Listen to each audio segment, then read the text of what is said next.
আমরা বাংলাদেশ টিমকে দেখেছি যে 16 জনের স্কোয়াডের পরে 4 জনকে স্ট্যান্ড বাই রেখে বাংলাদেশ টিম অলরেডি দুবাইতে চলে গিয়েছে এবং প্র্যাকটিস সেশনও আমরা দেখছি। আপনার কাছে এবারে এশিয়া কাপে বাংলাদেশের যে স্কোয়াডটা বাংলাদেশ খেলছে সেখানে আপনার কাছে কতটুকু মনে হয় যে কম্পিটিটিভ একটা স্কোয়াড নিয়ে বাংলাদেশ গেছে? বাংলাদেশের দলটা কেমন হয়েছে ডেফিনেটলি প্রত্যেকটা সময় দেখা যায় সেটা হচ্ছে যে একটা দুইটা পজিশন নিয়ে কনফিউশন থাকে, আদারওয়াইজ মোটামুটি সবাই আমরা জানি কোন 11তে হবে। আমরা দেখেছি যে লাস্ট 5টা ইনিংসে তানজিদ তামিমের অ্যাভারেজটা 50-এর উপরে, লিটনের অ্যাভারেজটা 50-এর উপরে। Good to see him back. Parvez ইমনের রান না পাওয়াটা, হ্যাঁ কুইক রান করে দিয়ে যাচ্ছেন, বাট বড় রান না পাওয়াটা, একটু ইনকনসিস্টেন্ট থাকাটা একটু ম্যাটার অফ কনসার্ন হতে পারে। তাওহিদ একটা বড় কনসার্নের জায়গা। দেখতে হবে যে তাওহিদ ইনিশিয়ালি যদি রান না পান তাকে রিপ্লেস কে করেন, সাইফ নাকি নুরুল হাসান সোহান? টিম ম্যানেজমেন্ট কার উপর ভরসাটা করে?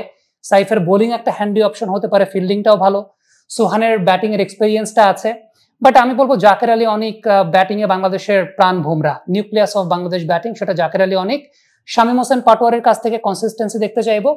আমি প্রেফার করি আসলে রিশাদ খেলুক, মানে Rishad is out of shape, no doubt about that. Rishad এই মুহূর্তে প্রপার শেপে নাই, তার জায়গায় অনেকে নাসুমকে প্রেফার করবেন। তবে একটা বিষয় ভুলে গেলে চলবে না, সেটা হচ্ছে যে রিশাদ কিন্তু ওভারসিজ কন্ডিশনে সবসময় ভালো বোলিং করেন, নাসুম হোম কন্ডিশনে বেটার বোলিং করেছেন। হ্যাঁ, অ্যাওয়ে কন্ডিশনও নাসুমের কাছ থেকে ভালো বোলিং আমরা ওয়ানডে ফরম্যাটে দেখেছি। বাট আমি ইনিশিয়াল স্টেজে আপনি যদি মস্তিষ্কের কথা বলেন, নাসুমকে প্রেফার করা উচিত। নাসুম লাস্ট ম্যাচের ম্যান অফ দ্য ম্যাচ, কিন্তু মন যদি বলেন সেটা রিশাদের দিকে থাকবে। ওই যে লাস্ট ম্যাচে ম্যান অফ দ্য ম্যাচ তাকে বাদ দেওয়া যাবে না, বিষয়টা আসলে সেরকম না। বাট আমার কাছে মনে হয় যে এই জায়গাটা একটা টিম ম্যানেজমেন্টকে টাফ কল নিতে হবে। আপনি আমাকে জিজ্ঞেস করলে আমি রিশাদকে প্রথম ম্যাচ খেলাতে চাইবো। লেগ স্পিনার, আবুধাবির কন্ডিশনে অলওয়েজ ক্যান বি ট্রিকি।